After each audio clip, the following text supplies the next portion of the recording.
सपा की रणनीति काम आई, पूर्वांचल में साइकिल दौड़ाई, शून्य से शिखर तक किया सफर। पिछले 2 चुनावों की बात करें तो वाराणसी, आजमगढ़ व मिर्जापुर मंडल में सपा को 2014 से 2019 में एक सीटें ही मिली थी।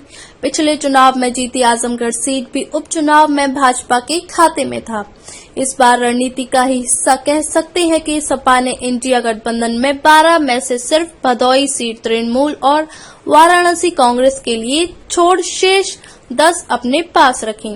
लोकसभा चुनाव के नतीजों में इंडिया ने प्रदेश भर में अपनी ताकत दिखाई, लेकिन पूर्वांचल की 12 सीटों पर नतीजे सियासी गलियारों की हवा परखने वालों के लिए भी चौंकाने वाले रहे।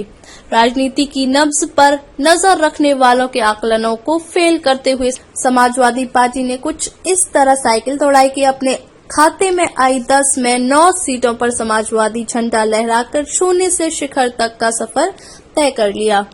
पूर्वांचल के 3 मंडलों में सपा का यह अब तक का श्रेष्ठ प्रदर्शन कहा जा सकता है। इसमें आजमगढ़ मंडल की भी 4 व वाराणसी मंडल में काशी छोड़ अन्य 4 सीटें तो मिर्जापुर मंडल की रॉबर्ट्सगंज सीट सपा के खाते में आई है।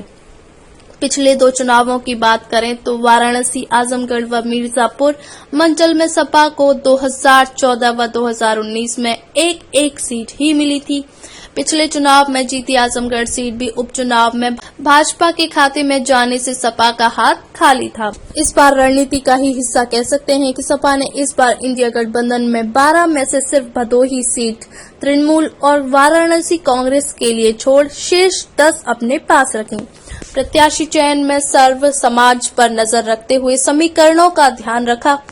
MY नजर भी आया तो सिर्फ आजमगढ़ की अपनी सीट पर और दूसरी गाजीपुर में मुख्तार परिवार को लेकर। इसमें बेस वोट बैंक को जोड़े रखने और बिखराव को रोकने का प्रयास भी दिखा। यह आजमगढ़ में उपचुनाव में मिले झटके को बेखटके कुज्जू जमाली को अपने पाले में लाने की कवायद में भी दिखा। इनके अलावा चंदौली में क्षत्रिय, घोसी में भूमिहार, बलिया में ब्राह्मण, जौनपुर में कुशवाहा और मिर्जापुर में बिंद को टिकट दिया। हर ओर अपना दायरा बढ़ाया तो कांग्रेस के पुराने वोट बैंक को भी साथ बांध लिया। नए प्रयोगों का ही असर रहा कि मछली शहर, लालगंज व रॉबर्ट्सगंज सुरक्षित सीट भी अपने खाते में कर लिया।